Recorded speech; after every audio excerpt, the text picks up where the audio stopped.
নমস্কার বন্ধুরা, সবাইকে স্বাগত। আজকে তোমাদের সামনে আমি একটা পেয়ারা গাছের সমস্যা নিয়ে একটা কথা বলবো।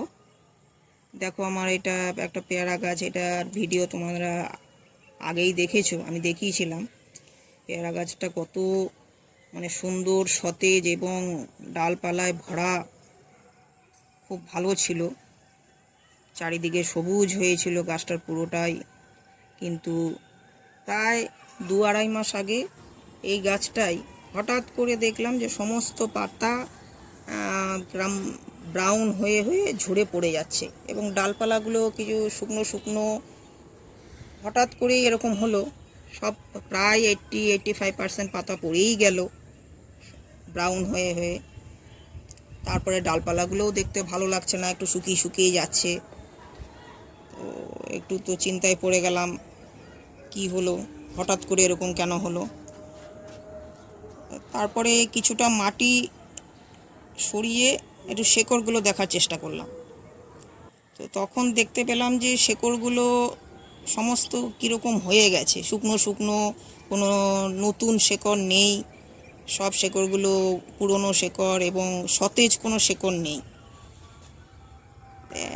এরকম সাধারণত শেকড়ের প্রবলেমই একমাত্র হয়ে থাকতে পারে, তার জন্যই শেকড় দেখা।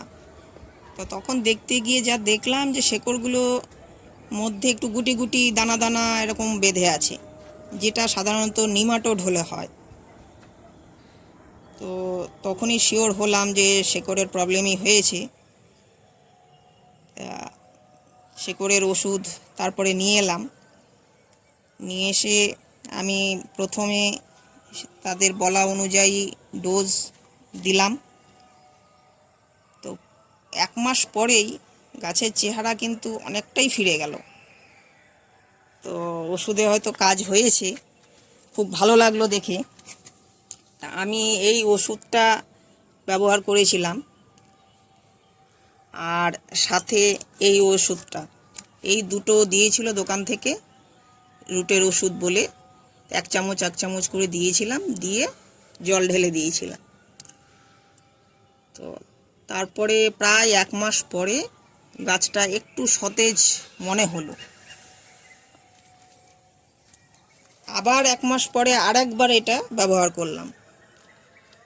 তারপরে আরও ভালো অবস্থা গাছটা দেখতে পেলাম, যে আস্তে আস্তে তার মুখগুলো আসতে লাগলো, পাতার মুখগুলো আসতে লাগলো।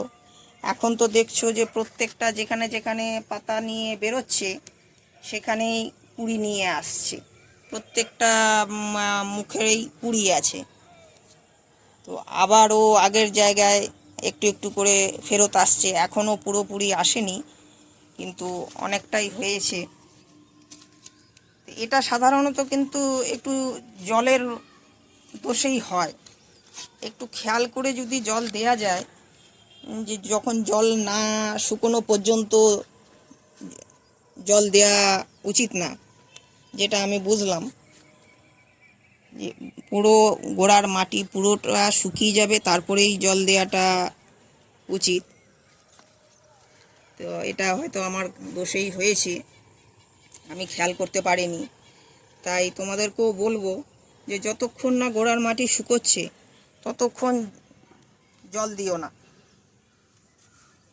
এই গোড়ার মাটিগুলো এখন যেমন যে দেখছো, আজকে আর জল দেব না, পুরোপুরি শুকিয়ে যাবে কালকে, তারপরে জল দেব।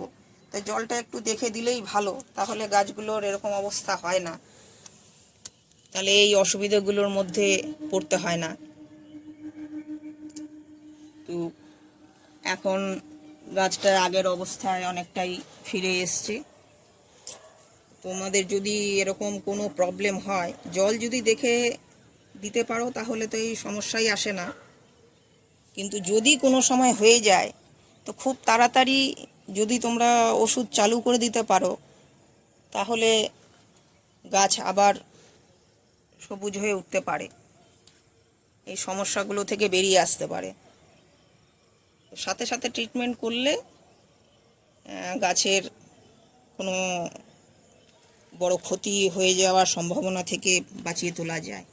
এটাই আমার বলার ছিল যে গাছ যারা করছো একটু জলটা দেখে দিও, গোড়ার মাটি না শুকনো পর্যন্ত জল দিও না।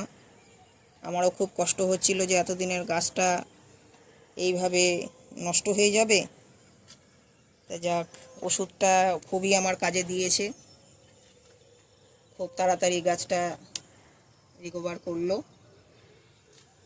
তো ঠিক আছে, আজ এই পর্যন্তই।